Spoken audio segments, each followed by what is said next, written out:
This was my view of the southern end of South Carolina's Grand Strand from the plane after leaving the Myrtle Beach airport. Technically, the Grand Strand ends right here at Winyah Bay. Several miles north of Winyah Bay is a place called Pawleys Island. It's a beautiful island that sits at the southern tip of all the crazy development centered around Myrtle Beach. Go southwest of here and you won't see any development along the coastline until you get to the Charleston area, which is about 62 miles southwest as the crow flies. Where I start the driving tour of Pawleys Island is at what Google Maps calls Pawleys Island Parking Lot South. Well, this is the type of place where the locals and others who frequent the area will get mad at me for letting the world know of their secret hideout. Pawleys Island is in Georgetown County in an area that's known as the Waccamaw Neck, which is a long peninsula between the Waccamaw River and the Grand Strand. It's all a part of the Myrtle Beach metro area.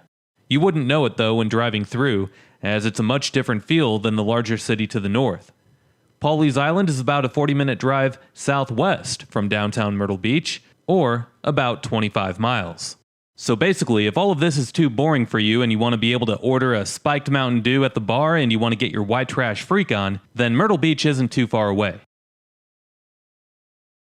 Well, anyway, for this video, I'll continue to drive down the coastline in Pawleys Island, and I'll have a second video uploaded on my second channel called Chris Harden's Travel Archives that will show you more of the unincorporated populated area that stretches from here to about several miles inland. And once that video is uploaded, I'll have the link available down below. Also, if you enjoy this type of video, don't forget to hit that like button and subscribe, as doing those things helps this video destroy the evil monster that is the YouTube algorithm. Lastly, if you have ever been to Pawleys Island, or maybe you have a rich grandma or grandpa who had a home here, let me know what your experience of the area has been like in the comments section below. With that said, let's move on and talk about the history of the place, shall we? The first settlers of Pawleys Island were the families of rice planters who had plantations along the rivers and streams in the early 1700s. Swampy wetland-like conditions are perfect for growing rice, but not so much for people to live in. So the families set up shop along the sandy strand that today is called Pawleys Island to escape the chances of catching malaria. The name comes from the Pawley brothers, Percival and George, who once owned some of the nearby plantations. Percival was one of the first ones to settle on what became Pawleys Island in 1711. The community claims that it was one of the first resort communities in the United States, but at least they don't claim to be the first, as that's been quite a tiring act of cities seen across America, generally speaking, but anyway, yeah. One of the first resort communities along the Atlantic Ocean. Pretty neat. Well, it all started because the conditions on this sand barrier island were much more tolerable than the areas further inland. The sea breeze cooled things off, and the mosquitoes didn't bite near as much either. Now, keep in mind that at the time, many of the people, if not all of the people, who owned a home on Pawleys Island were families of the wealthy plantation owners, who, in fact, owned slaves. With that said, plantations in Georgetown County were very successful. They say that by 1860, Georgetown County produced more rice than anywhere else in the world, except for Calcutta, India. Now, I'm not sure if they had the proper resources back then to measure a ranking such as that, but that's what the local historians say about the area. During this era of the late 1800s to the early 1900s, the island started to be developed, and despite Pawleys Island being vulnerable to hurricanes, many of the original structures still stand today, which is kind of amazing. You know, at this point, I've pretty much made a video on every populated area along the Grand Strand, and just about every city around here saw most, if not all, of their original structures destroyed from Hurricane Hazel back in the 50s, but it's a different story for Pawleys Island. Or so it seems. Over the years, whenever there's been new homes built on the island, there has been strong efforts to make the new homes blend in well with the long-standing older homes. With that said, there aren't that many people who live on Pawleys Island year-round. As you see, I came here on a January day and there's very little traffic on the island. In fact, most of the homes are vacation rentals owned by third, fourth, and fifth generations of the same families. When looking at this from townofpawleysisland.com, there's at least 8 homes listed here that stand on the island that were built in the mid-1800s. So once again, that's very impressive given the strength of Hurricane Hazel in the 50s and Hurricane Hugo in the late 80s, and the notable damage that both of those storms caused to the entire Grand Strand area. Now, Pawleys Island is a part of the larger 29585 zip code, and here's a map of it. Since Pawleys Island has only 100 permanent year-round residents, it makes it difficult to gather the economic and crime stats for it. In the summer, the population raises on the island to about 5,000. But anyway, we're going to just stick with the 29585 zip code when discussing the stats, as the zip code takes up the entire Waccamaw Neck area in Georgetown County, including the larger, yet still unincorporated Litchfield. It's a pretty decently populated area, being home to 16,000 people. It's the wealthiest part of the Myrtle Beach metro area, which isn't saying much, quite honestly, with a median household income of $72,000 per year.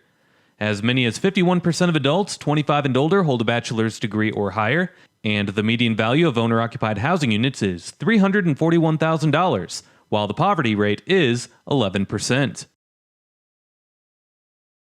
Now, as I was saying earlier, it's really hard to find data on this place. When it comes to the crime rates, it's almost impossible to find accurate numbers on what the crime rates actually are for the 29585 zip code, let alone Pawleys Island, with only 100 year-round residents. Anyway, with everything that I was able to find, it seems like violent crime is not an issue here at all, nor is it even close to being one. In the same breath, property crime seldomly happens here in this whole entire zip code, the 29585, so it's a very safe area. The last thing I'll mention is that there's a Pawleys Island Historic District that we're actually approaching right now. There are 12 buildings in the district, in which they range from being built in 1780 to just after World War I.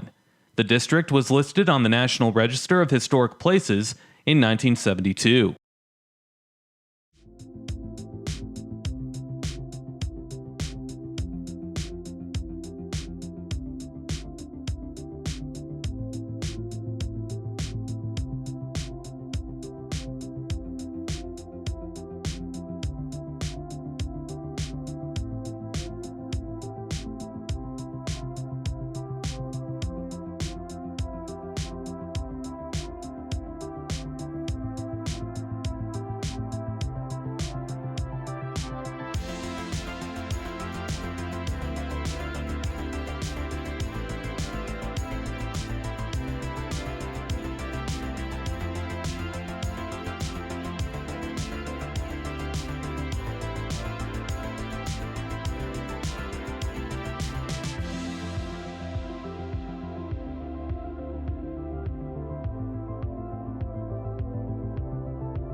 Well, it's that time, people. You can't always trust an Airbnb sight unseen, and you can't always trust your dog after giving him a can of beans, but you can always trust Chris's livability score.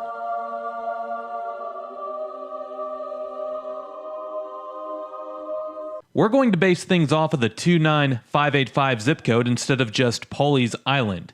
And once again, you can see a second video on this area on my second channel that goes through the more inland areas of this populated area. Alright, so when it comes to the education, Waccamaw High School is the high school that serves this area, and it's ranked as one of the better high schools in the Myrtle Beach area. It gets a 14 out of 20.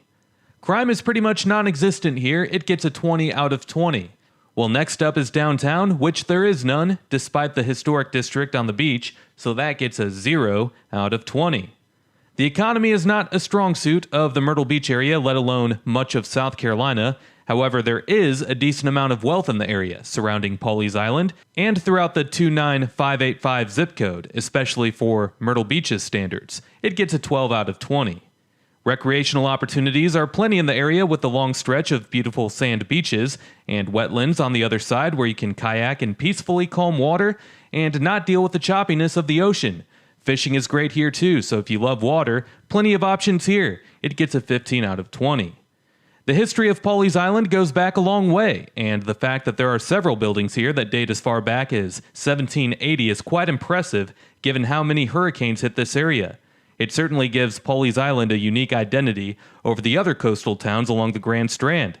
I'll give it a 15 out of 20.